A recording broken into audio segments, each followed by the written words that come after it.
Marc Wolf, bonjour. Bonjour Yvan. Vous êtes avocat fiscaliste, ancien directeur adjoint à la direction des impôts, et vous avez décrypté aujourd'hui pour Xerfi une réforme qui est très contestée, à la fois par les patrons de PME et les contribuables qui se montrent très inquiets. C'est la mise en place de cette réforme, c'est la mise en place de la retenue à la source. Alors une question toute simple face à cette contestation qui monte, est-ce qu'il fallait faire cette réforme ? La réforme, il faut la faire, mais pas comme ça. Bercy et les deux ministres successifs en charge commettent 3 erreurs qui vont gâcher une belle simplification.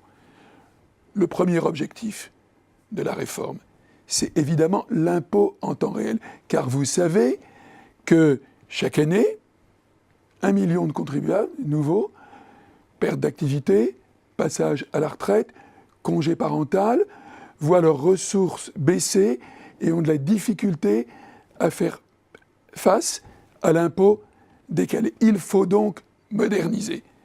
Mais au lieu d'un vrai temps réel, l'erreur qui est commise, c'est d'aller chercher dans des vieux fichiers un taux historique de N-2 qu'on va rafraîchir en N-1 avec pour résultat de compliquer la vie de tout le monde. Et pourtant, il y avait tout simple, car vous savez qu'avec la DSN, désormais, l'administration, au début de chaque mois, sait tout ce que chacun d'entre nous a gagné depuis le début de l'exercice.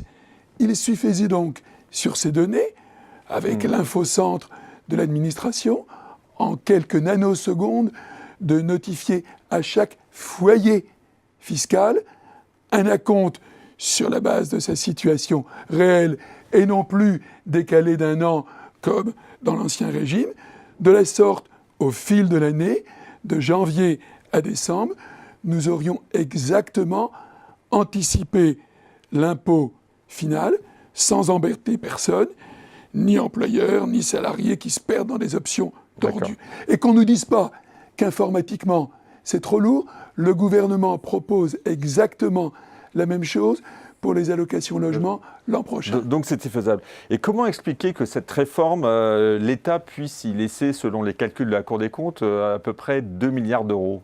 Voilà la deuxième erreur. Pour faire un coup politicien, un coup du monde ancien, le gouvernement, celui d'avant comme celui d'aujourd'hui, ont voulu un Big Bang. Toute la réforme au premier danger. En un seul coup. Or, comme je l'ai déjà expliqué à Xerfi, il s'agit essentiellement d'un chantier informatique.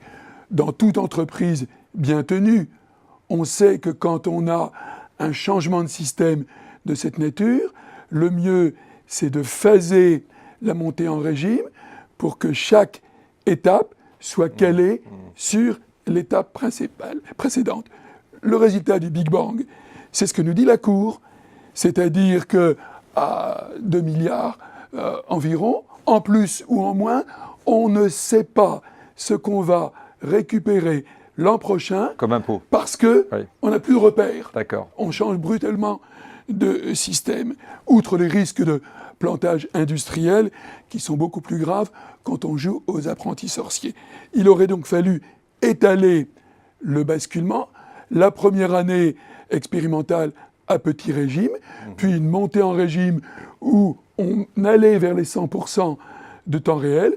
Vers les 100% de contribuables, vous voulez dire, oui. Non, les 100% pour chaque contribuable de temps réel, en abandonnant progressivement les anciens acomptes. Étaler sur 3 ans, c'est possible. C'est ce qu'on nous propose pour la réforme de la taxe d'habitation. Absolument, oui. Et donc, quelle aurait été finalement la réforme idéale ? Alors, ce qu'on a dit avec les acomptes en temps réel est une deuxième réforme également utile, mais qu'il ne fallait pas mélanger.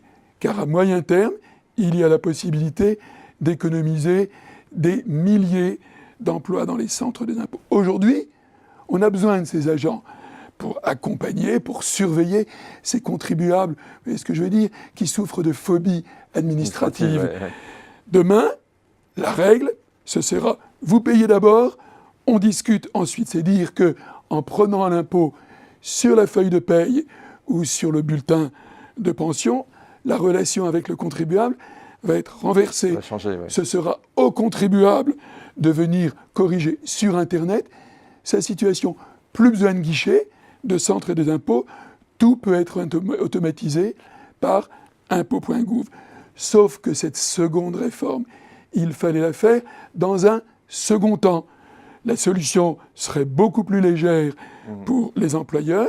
On se limiterait aux salariés permanents. On utiliserait l'algorithme qu'on connaît bien dans les entreprises pour la réduction dégressive des cotisations Fillon. Ce prélèvement, cette retenue à la source, s'imputerait mécaniquement sur les acomptes en temps réel du mois suivant prélevés par l'administration. Et donc dans l'entreprise, un calcul beaucoup plus rustique, plus besoin de transmission de taux qui est anxiogène. Ici, on ne parle pas dans le vide. Je suis convaincu que maintenant, et c'est bien qu'on en discute, il va falloir travailler à la réforme dans la réforme pour aboutir enfin à quelque chose de raisonnable. La réforme de la réforme est à venir, donc. Eh bien, Marc Wolf, merci pour ce décryptage et pour les auditeurs qui veulent en savoir plus, et on peut consulter le blog de Marc Wolf. Sur la plateforme d'Alternative économique. Voilà. Merci de votre invitation et au plaisir. À bientôt peut-être.